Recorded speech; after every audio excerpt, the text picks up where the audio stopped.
Welcome back to another edition of the Quantum Yoga Podcast. This is QYP 10, and we're, oh my goodness, Dr. Moustafa Hassan, welcome to the program. Thank you so much. It's my pleasure to join you in this program. Well, just give the listeners an introduction, if you can tell us a little bit about your work in general and your credentials. Yeah, sure. I'm Moustafa Hassan. I was born in Egypt, the country of the pyramids. And I have been graduated from the Faculty of Health Sciences. I did my bachelor degree and master's degree in clinical biochemistry. And my PhD in healthcare communication, and I did another master in marketing and finance. I have been working in the pharmaceuticals for 25 years, and then I had this moment of life transformation when I realized my life purpose and the ultimate goal is to help and support people and spread love. Actually, at that moment, my passion and my focus was like to inspire minds and brightening souls, warming hearts, and energizing bodies. And this is my passion now, to build up the soul, mind, heart, body connections. Since 5 years, I am practicing in the psychophysiology field, in the biofeedback and neurofeedback. Also, I studied in York in Canada, York University, emotion focused therapy. So I'm doing also psychotherapy as well. I'm a scientist and a researcher by nature. After doing the pharmaceuticals and the conventional healthcare, I realized that like we can help people through their emotions and through the energy medicine. And I started practicing in Ontario, Canada since 5 years. That's a brief about my life journey. Yeah, I love that. And as I learn more about what you're doing, I'm just feeling a kindred connection with you, with your life transformation and the work that you're currently doing. We got connected not very long ago about your work around pyramids, and that's really was sort of the motivation behind initially interviewing you, because it's something I've been kind of digging into. But man, there's so much more to talk about now that I've looked at some of your work online. Can we talk about this? What happened around this life transformation? So it started with like 6 years ago when my older son came to me and he asked me in my birthday, the 40th birthday, asked me, Dad, I want to bring a gift for you, a birthday gift. So what should I bring you? What should I buy to you? So I told him like, thank you. I don't have anything in my mind really, but you can bring me anything. He started to ask me the same question several times, and I didn't have an answer for him. And then he punched me with a big question, like, Dad, are you happy? I was like freezed because it resonating with many emotions and many stuff in my heart. And I had this, like, I had 1 week of disconnection from the world, from the family, from everybody. And I just sat with myself, and I started to, it's like the life transformation moment for me. After that, I started to ask myself, what is my life purpose? What is my passion? I'm always passionate about the healthcare, but how can I help people? How can I see the smile on the faces, especially the kids? I started my practice after that, and after studying a lot of modalities, and it diverted me to study the biogeometry and how it affects our energy, the bioenergy. So during my practice, I have like a specific protocol which I am implementing with any case, working on the physical and the emotional and mental and spiritual dimension. While I'm reading a lot of articles and references, and I was studying the effect of the biogeometry, the shapes and the structures on our energy. I was exposed to the many studies done by my teachers and very well-known professors on the pyramids. I then at that time, like 2 years ago, I discussed this with my friends and colleagues in my energy medicine diploma. I told them I'm inviting everybody to join me to Egypt. 15 people went to Egypt to study the effect of the energy of the sacred sites of on our bioenergy. At that time, we went to many places in Egypt, and I did a study using many modalities. One of the very well-known one is the electrophotonic imaging using a medical device called BioWell. While I'm studying why I selected this point, I studied the planetary grid system and how our planet has something called the energy vortexes and chakras, like our chakras, like energy portals. And I was amazed how the sacred temples and the places were built at these points worldwide. What made me very interested to go to the Great Pyramids is I found that the Great Pyramid, they built the Great Pyramid, the ancient Egyptians, they put it on the middle of our Earth hemisphere. And in the middle, like precisely in the middle, north and east. When we went to Egypt, we went to like 7 secret places, and I did my measurements. And we went to the Great Pyramids, the King Chamber, the Queen Chamber, and the well. And as you know, that the pyramids used to be the energy factories in the ancient time. Our group age ranged from 40 to 70 years old. We were healthy. And I made the analysis, started in Canada, taking the bioenergy snapshots for everybody for a couple of times at least. And then we went to Egypt and I made my field study over there. In the pyramids, after like reviewing a lot of articles and researches, I made like a hypothesis for a thesis that the pyramid was designed to revitalize our energy at the head area, especially our head glands, the pituitary gland, the hypothalamus, and the pineal gland. So this was my hypothesis based on the research and based on a lot of readings and references. And I made my study inside the pyramid. We went to the King Chamber and the Queen Chamber and the bottom like chamber at the pyramid connected to the well, and I took the measurements over there,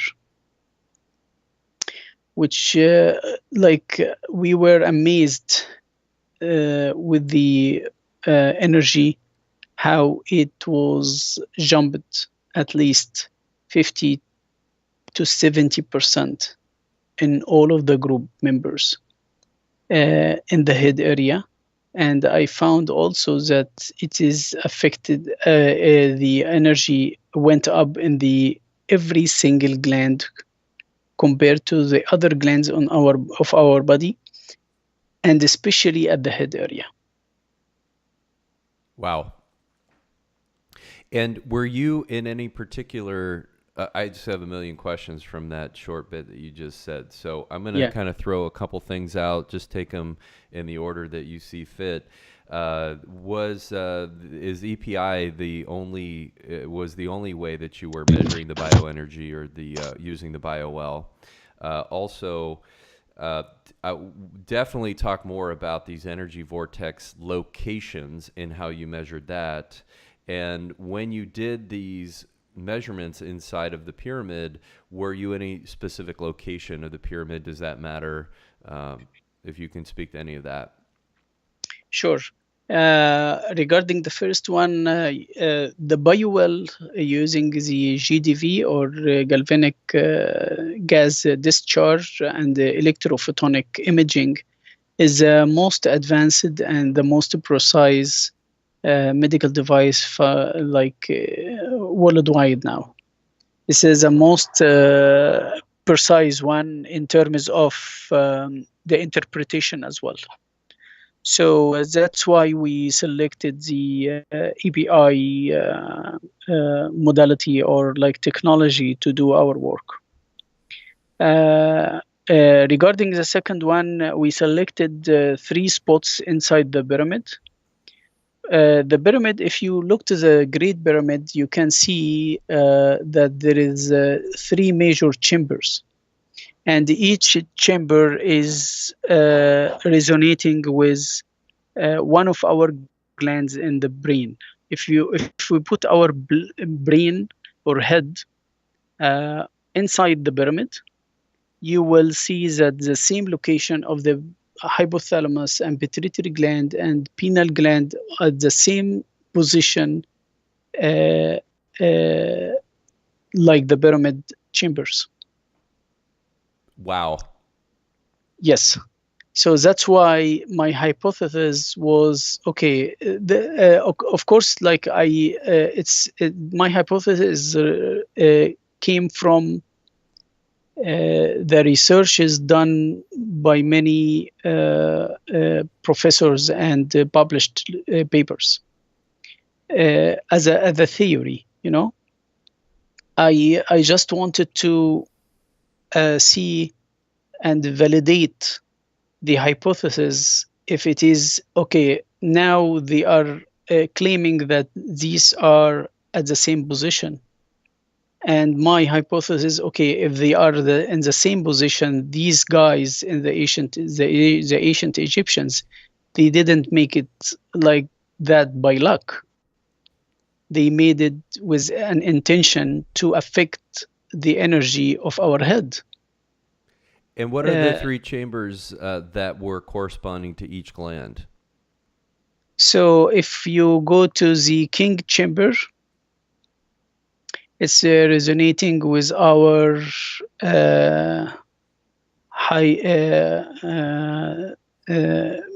thalamus, okay, and the queen chamber is resonating with our pituitary, and the well is resonating with our pineal gland. Wow. Okay. And so it's incredible. Now so this was all finger scans that you were doing with the BioWell on people, correct? Yes. Okay. Yes, correct. You also did some work with the Sputnik, which is measuring the energy in the environment. And when I interviewed Dr. Krakoff, he told me it's measuring longitudinal waves. Yes. Okay. So were you using the Sputnik, and how did you do that? I used the Sputnik in many experiments. And it's like it gives you an indication how is the photons of the energy of the place, and how it is an amazing analysis or screening that gives you an idea about the effect of many factors on the energy of the space. For example, if you are like, we did a lot of experiments, interesting ones. If you are in your room and turn it on the Sputnik and make the analysis and make a meditation in this room, the energy of the room will be changed and the intensity of the photons will be changed. And you can see this in the analysis. Any change of the electromagnetic field in the room will change the Sputnik readings as well. If you make a group meditation or prayers or anything related to changing the energy of the room, it will change the readings as well. So I made several experiments in several countries, in Canada, in Cairo, in Dubai, and I saw a lot of interesting findings.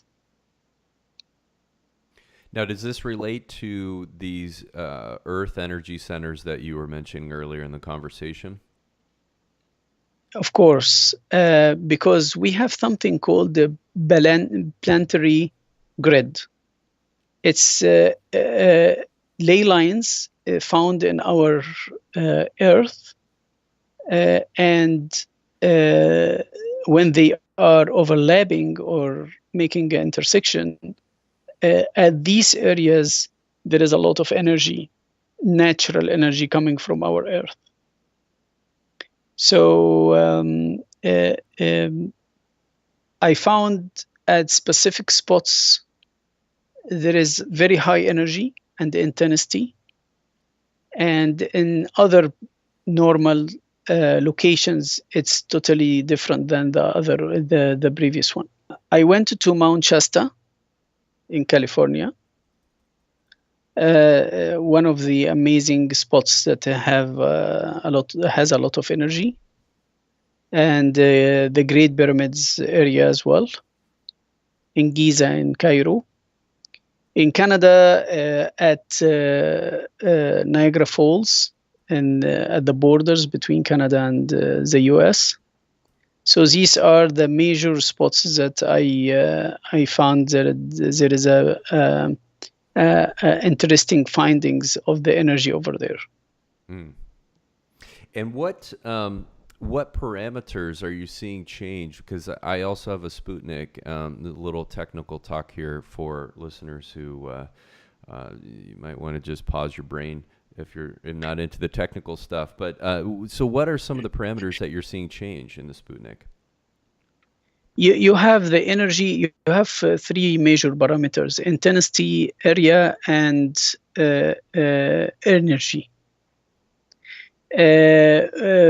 Technically, if you make the statistics, you can see the SD variation. Like you can see the variation of the effect of the external factor of the energy on the of the place.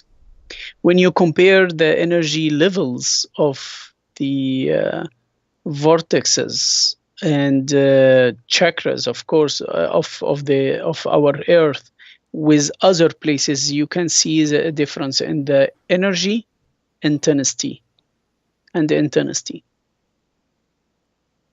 So calling them chakras almost makes me think that these have associations with human chakras as well, and that there's some sort of fractal nature to these vortexes that are occurring both in the human body and on the planet.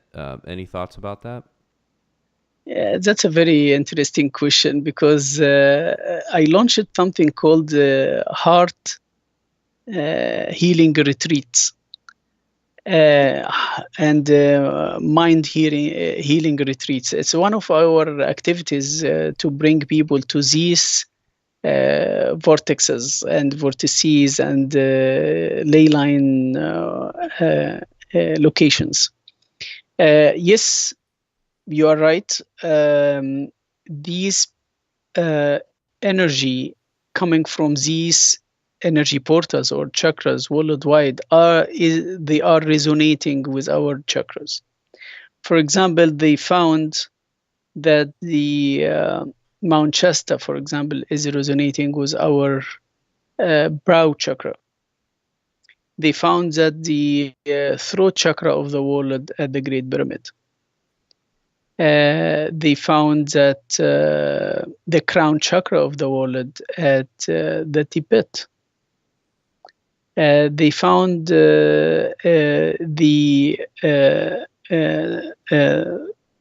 heart chakra of the world at Glastonbury in England.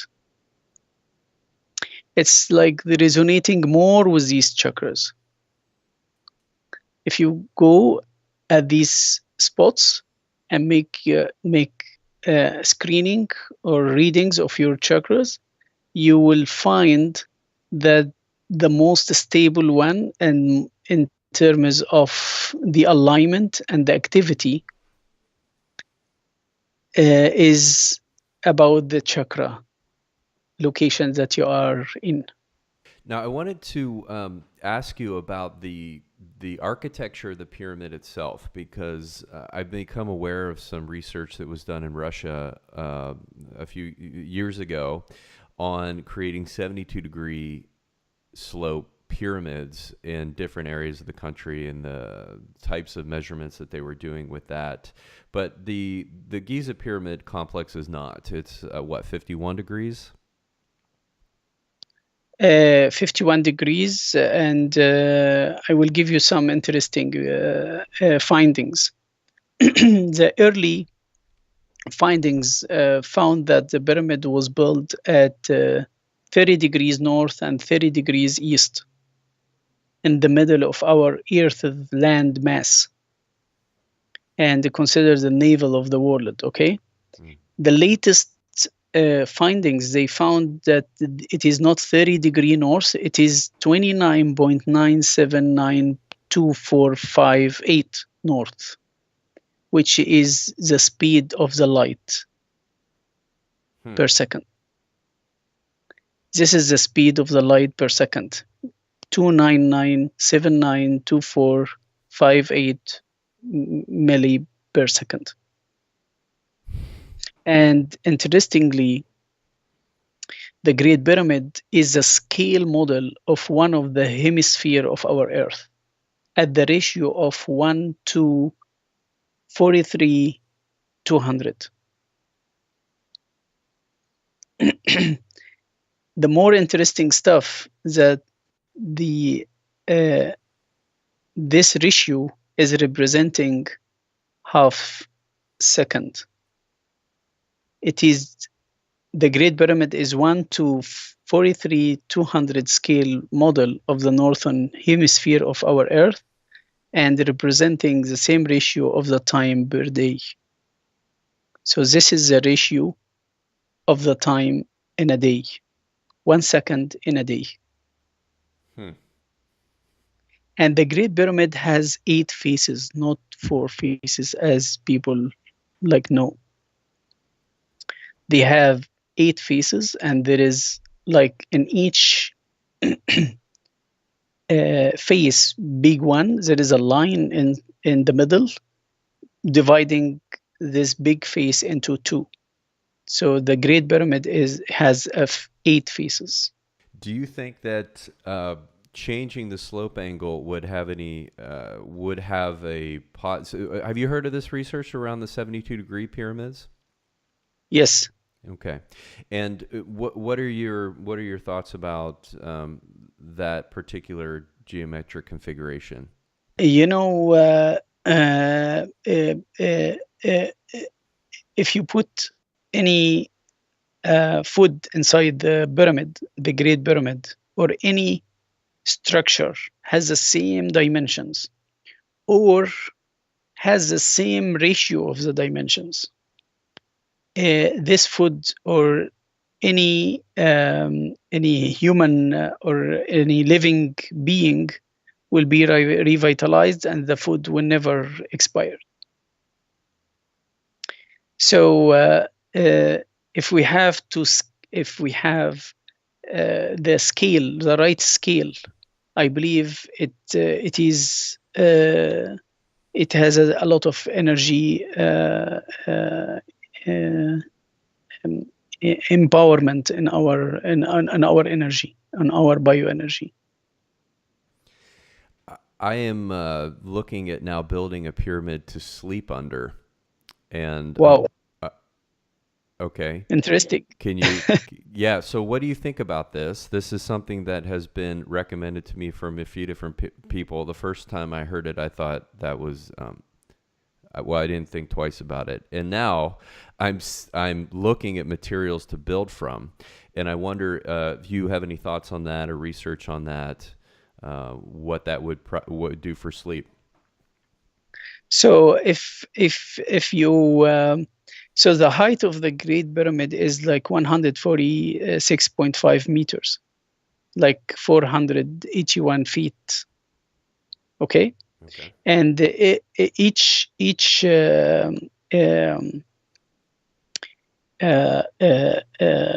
arm or each angle is like 418 feet. So if you can build a pyramid with the same like to scale with the same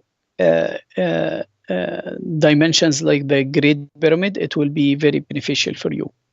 The key here is to put your head in the first 1/3 of the structure. This is the secret. So this is we're talking about the top near the point at the apex. Yes. So if you put your body or your head or whatever you want to put in order to maximize the benefit, put it on the first 1/3 from the top of your structure. So of course you will build it like four angles pyramid.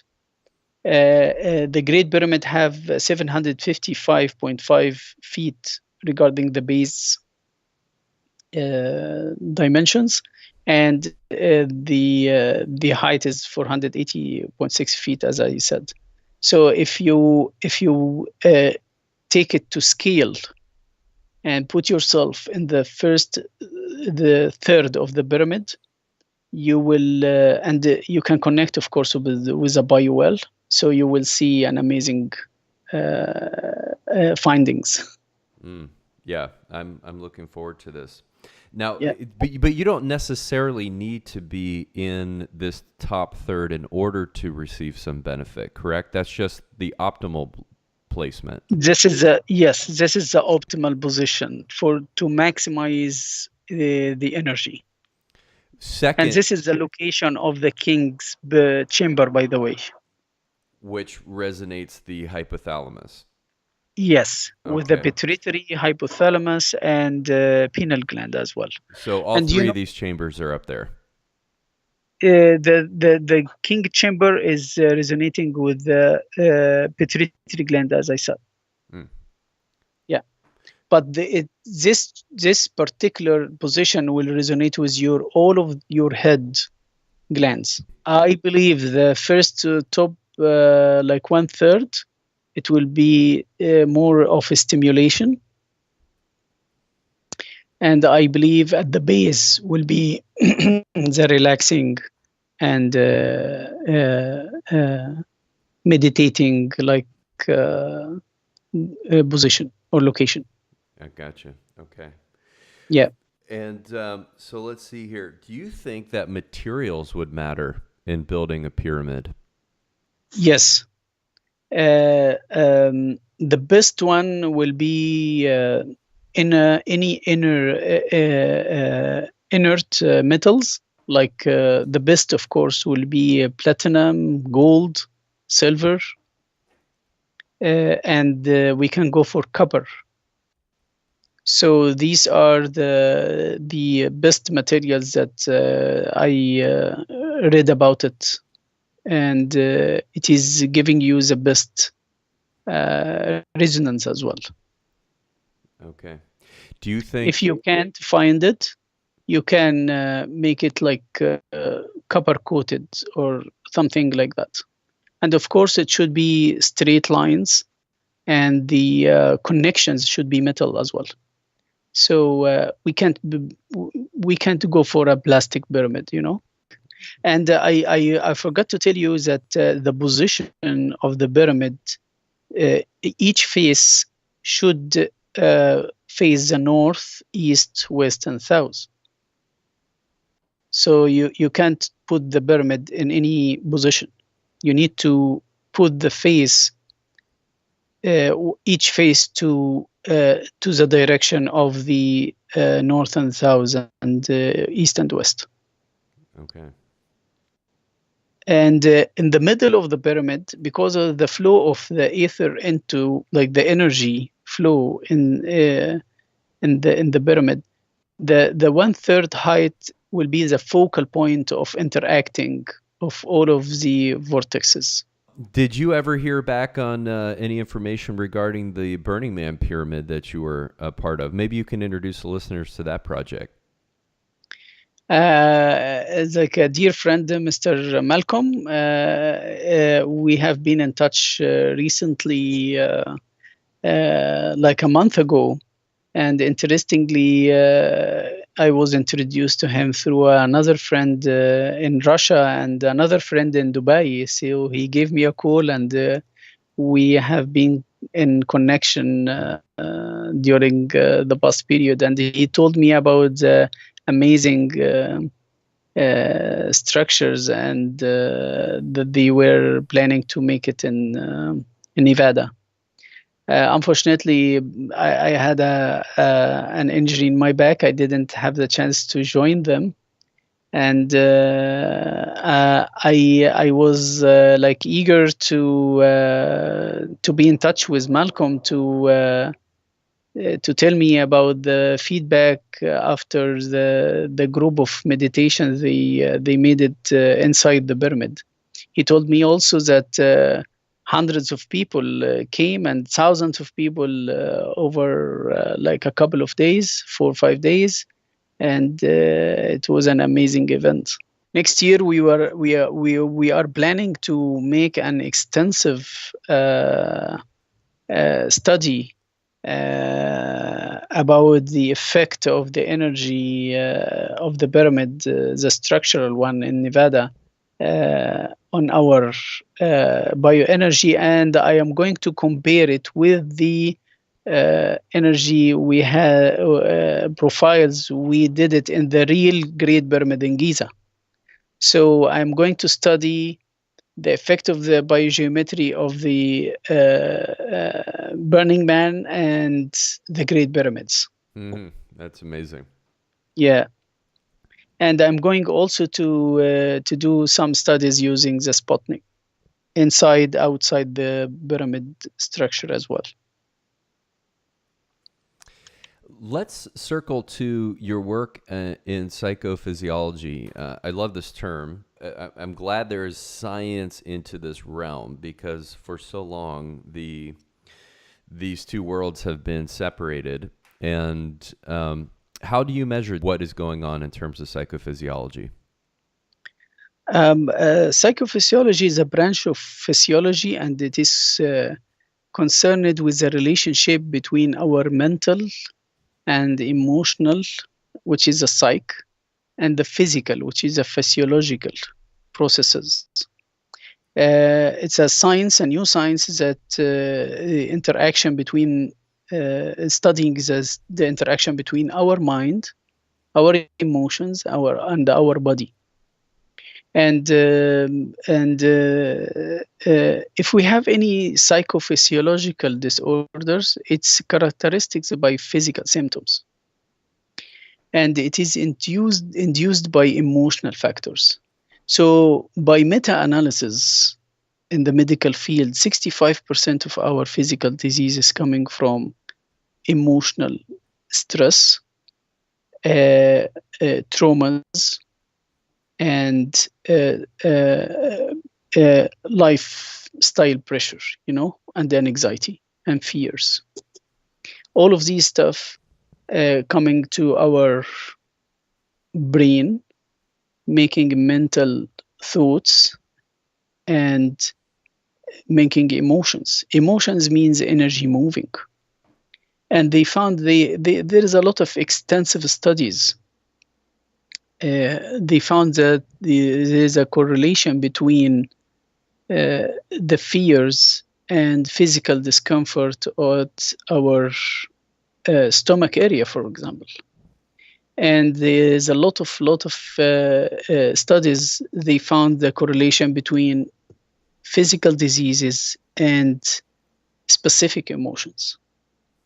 And when they making a tracking of these emotions, they found that it is accumulated at certain points in our body parts. I will give you an example. They found that the guilt feelings and they goes to be stored at the spleen. And spleen is part of our immune system, the lymphatic system. Thymus gland at the chest area and spleen in our abdomen. The glands are connected to our lymphatic system. So if we have guilt, it reduces our immunity and attacking our immunity. If we have fears, it goes to our urinary tract system, kidneys, and urinary bladder. And this can explain why the kids at young age, when they are in fears, they pee on themselves. Why their eyes didn't hurt them, or knees, or chest. It goes only to the lower part of our bodies. Anger go to the liver. And there is a very famous study. They did it using thermoimaging, and they tracked the energy, and they found where it is accumulated when we are in a certain emotional and psychological status. The common psychosomatic disalignments include migraine, headaches, ADD, ADHD, arthritis, ulcers, colitis, heart disease. And the psychophysiology focusing on the effects of the emotional status and on our central nervous system. And there is only one gland is connecting our nervous system with our endocrine system, which is the hypothalamus in our brain. So if we have any stress in our nervous system, then it's scrambling the function of our endocrine system right away. And if we have hormonal imbalance, everything will not be in order. I wonder if you can talk about the stress response as it occurs from this emotional level into a physiological level, a relatively broad spectrum explanation of how that works, from thought to feeling to hormonal release to neuronal firing. Yeah, simply stress. The first impact of the stress shrinks our brain network. So it's like affecting our neurotransmission. So our brain will be foggy, and we cannot process the event or take a right decision, or being reasonable in our reaction to certain stress events in our life. The second one is, as I said, the hypothalamus is the connection between the nervous system and the endocrine system. When we are under stress, two major events happen. Our adrenaline will go up, and speed up our heart rate and make a vasoconstriction and prepare our body to fight and flight mode. And our cortisol goes down. So this is the basic science. This is the basic recipe, what's going on. When the cortisol goes down, it's a precursor of our hormones. It's especially the sex hormones. So when we sleep, and of course, when we go to sleep, we will not have enough quality sleep. Why? We don't have enough melatonin. When we wake up in the morning, we will not have enough serotonin, because the main precursor of the serotonin coming from melatonin, and we don't have enough melatonin. Why? Because our pineal gland will not be in a perfect function level. So this is the 3 or 4 major events what happen. Number one, it's shrinking our brain network. We cannot think or work in a good condition. Number two, it's decreasing our cortisol level. When we are waking up in the morning, we don't have enough energy. In addition to scrambling our sleep patterns and make us unhappy. And there will be some inflammation in specific spots in our body as well. Now, the hypothalamus is, as you mentioned, crucial for kind of directing this, whether you are in a state of stress or you're in a state of wellness. It's receiving inputs from a lot of different places to make these determinations. Can you talk a little bit about these inputs? So if we go to the basics again, I don't want to be more into science, but basically the hypothalamus is very, very intelligent gland, as we call it. It regulates the emotions and feeling and body temperature as well, and it's controlling the releasing hormones and the axonal transport of the posterior lobe of our brain. So it's controlling also the thyroid hormones. And thyroid hormones have something to do. We'll give you an example.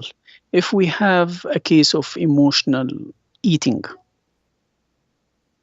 for example, it's have something to do with the effect of the hypothalamus because of the stress and the abnormal TSH levels, and it lower the insulin sensitivity and scrambling the glucose metabolism, for example.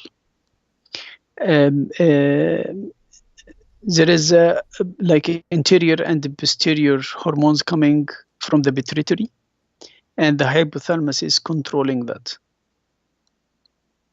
So I would like to say something. Like, we are talking about how important this gland and how it is connecting the nervous system with the endocrine system and all of these stuff. I just wanted to highlight a very simple protocol to improve the hypothalamus function. Of course, I cannot say you can reduce your stress in your life and you can meditate on a daily basis, and this is very, very beneficial.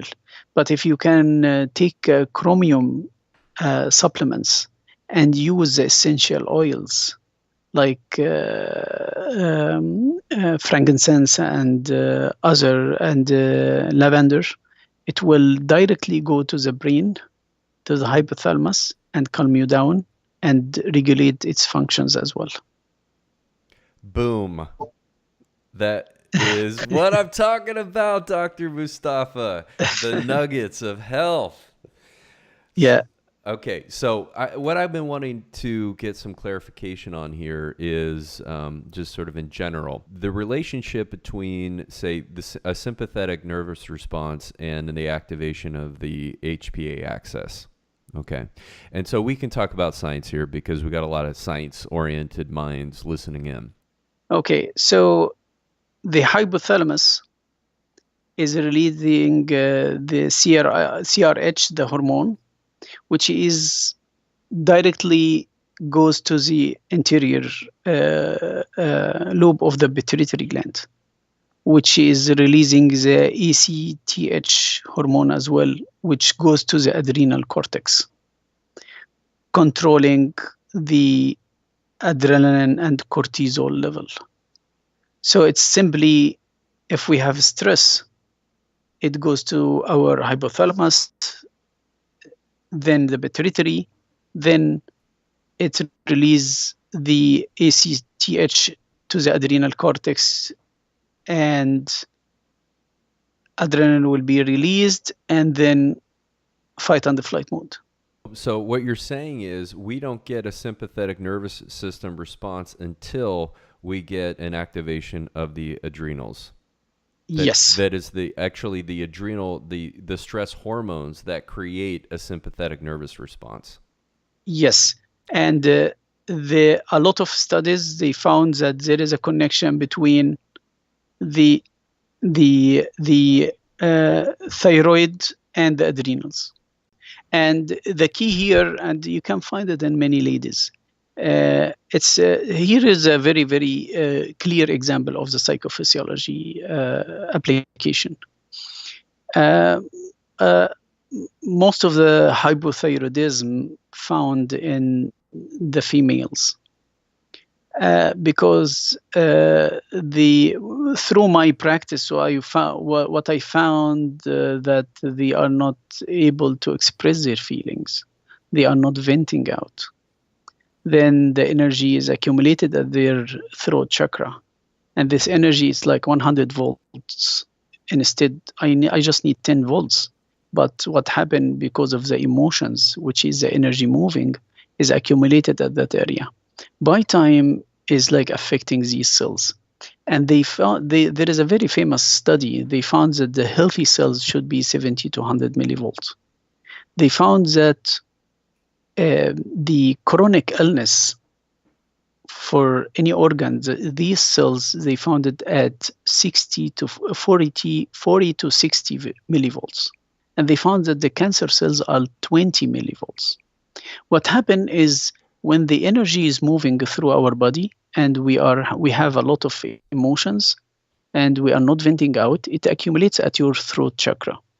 And it attacks the organs underneath, which is mainly the thyroid and neck. Anyone has neck pain and shoulders pain, that means he's not expressing his feelings well. He's not venting out his emotions. These back to the 100 volts instead of I just need 110 volts in order to make my cells very well. These 100 volts are attacking our cells. What happened is it's scrambling the electrolyte balance intracellular and extracellular. And because of that, the cell membrane channels closed and toxins will build up because these channels are bringing nutrients, oxygen, and water inside the cells and get rid of the carbon dioxide and toxins and water as well. What will happen is toxins build up, water retention, and you can see it in many, many cases. And then the thyroid goes down. The function of the thyroid will be hypothyroidism, no enough thyroid hormones.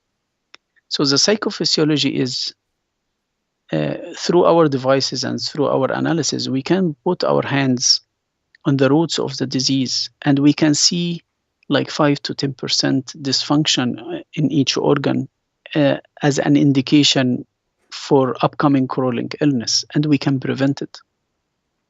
Let me ask you before we end here, we're getting close to the end, but I would like to ask something that I'm observing with a lot of my clients, and that is around sleep disturbance and just sort of chronic sleep dysfunction. We'll just call it we'll call it that. I don't really like using the word insomnia, but it's dysfunctional and we're quantifying with a tool that I love called the Aura Ring, and it's pretty accurate. It's about as accurate as you can get without actually wearing an EEG while you're sleeping.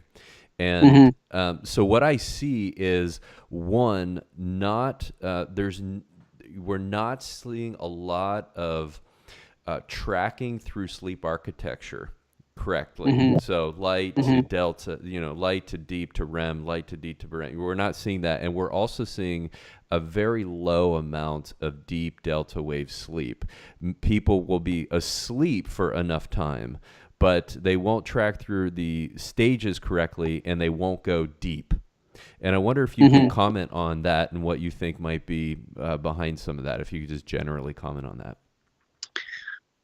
My secret recipe here is the melatonin. We're getting a secret recipe.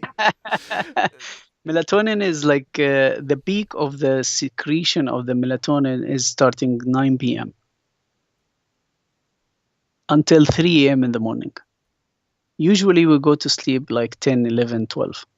We already lost 50% of our melatonin. So melatonin is not about sleeping quality only.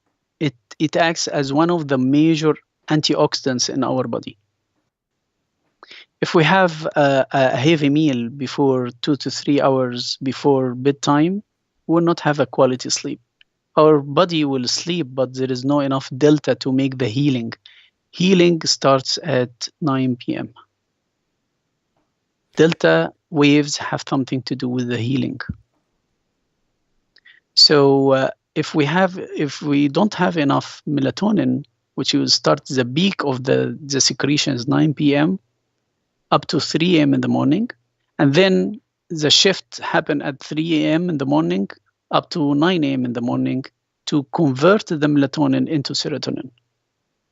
That's why if we don't have enough sleep or quality sleep, we wake up in the morning with like fatigue or like foggy mind and like sadness, unhappiness, So my recommendation that area, go early as possible, 9, 10 maximum. If you need to take some supplements like 1 milligram or 3 milligram melatonin per day, well, this is what I'm doing in order to stabilize the melatonin levels in our body, in my body, and check if there is any adrenal fatigue, because if we have adrenal fatigue, it's scrambling this cycle. So in other words, get to sleep by 9 and normalize your cortisol. Yes. And so let me ask you, have you done research into light and its effects on this whole process? I'm assuming you're saying 9 p.m. is a peak if you're following a natural circadian rhythm. Yes, this is what happened with me when I was in St. Petersburg in Russia. And when I was experiencing midnight sun, and I had to put the blinds down and put the make it very dark. Yes, of course, I totally agree with what you said. If you want to make like a very, some people don't like darkness. So what I recommend is at least have a very small dim light with red color. Gotcha. You can find it in IKEA. So what you're, and then let me just back up to your other comment here about the amount of melatonin that you are allowing yourself to receive while sleeping is going to have an effect on the amount of delta wave that you're able to well, not the amount, but that you're able to get to delta. Of course, this is one of the factors. My findings are very interesting because I am doing also neurofeedback and biofeedback. I found that if we most of the people, when they are very anxious during the day and have a lot of stress, they have a lot of beta, of course, and their alpha and theta and delta goes down. What happens is when the beta is up very high, a lot of stress, a lot of running, stressful life, or overthinking, it's scrambling the other balance of the alpha and theta and delta. If you don't have enough alpha, which is a precursor for the theta, and if you don't have enough theta, it's considered as a precursor for the delta. So you cannot drop from the beta 14 to 40 hertz up to 1 to 4 hertz in the delta. You need to go gradually. So if you don't have enough theta, which is the one is very close to the delta, then it will be very challenging. I gotcha. Oh my goodness, this is exciting. So,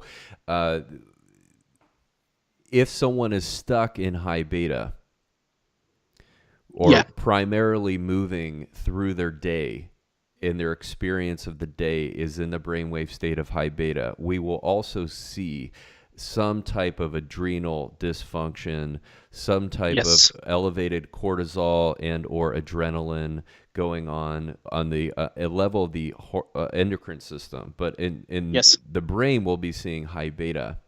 And when it comes around to actually trying to go to sleep, the brain's electromagnetic frequency in this high beta range, it's almost as if it's in a stuck pattern, right? It's not. It's unable. You're unable to then descend lower. It's sort of kept in its own feedback loop, if you will. Yes. So it's a feedback loop, And so it's the cortisol and the adrenaline that is feeding the high beta, and the high beta is feeding the cortisol and adrenaline. And so, how do you stop this cycle from occurring? What would be the interventions? I will share with you my personal experience. This is what I used to have a lot of stress running and traveling, and when I was working in the pharmaceutical field and the healthcare, conventional healthcare field. I had a lot of stress, adrenal fatigue, and my sleep quality was like very, very bad, and because of the traveling overseas as well. So what I started with a protocol to correct, the first step that I started with is to correct my adrenal fatigue. So there is a protocol to correct your adrenal functions. Of course, exercising, of course, good lifestyle with a healthy food, and all of these stuff is like including in should be considered, you know. The second step is to correct your sleep pattern and the timing, and take supplements in order to support your melatonin levels in your blood. In my practice, what I do in such cases is I'm using something called the pulsed electromagnetic field therapy, and I'm using light therapy, and I'm using music and sound therapy. For such cases, I do have a protocol of 15 sessions, 3 stages. Each stage, I bring the beta to the alpha. through 5 sessions. Each session is 45 minutes. To bring the beta, squeeze the beta in until I reach the alpha in the brain waves, and stretch the brain threshold to accommodate more alpha. Because if we are under anxiety for long periods, our brain used to have a lot of beta, and it doesn't need the theta and the alpha and the delta. You know, it's used to have. I don't need it. Why I should keep it? You know, then your threshold will go down. So what I am doing in my protocol is like bringing the beta down, having more alpha, more theta, more delta through the 3 stages, in addition to the supplements, in addition to the sound, the music, and light, and pulsed electromagnetic field therapy. And so I would imagine, just based off of your protocol, you're using light and sound to induce alpha by pulsing the light at certain frequencies in the alpha range, like 12 to 15 hertz, and maybe using something like binaural beats Yes. to do the same thing for brain entrainment, and Yes. probably also the same frequencies with PEMF. Yes. Gotcha. Yes. And then from the supplemental angle, what do you do in that respect? You did mention taking or infusing the essential oils of lavender and frankincense. Do you have other supplements that you like? So regarding the non-invasive supplements or non-invasive modalities, I used to, it is including in our protocol, everything should be parallel together, you know. So the shortest cut to the brain is our nose.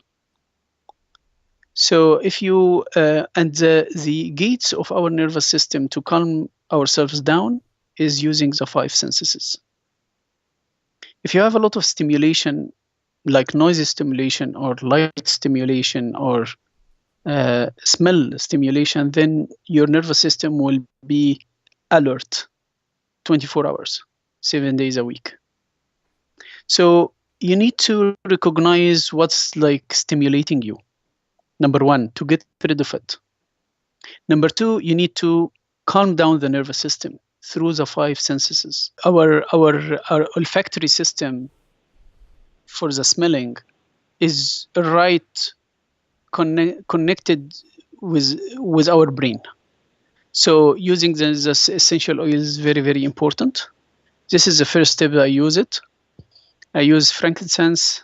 I use lavender, therapeutic grade essential oils, and the only 2 companies worldwide available in the States.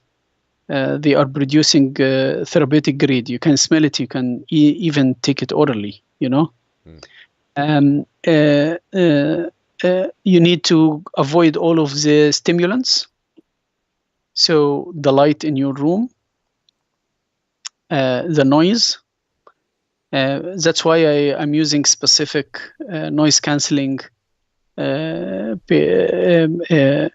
headphones in my practice, because like they are disconnected. They cannot even hear you, you know. And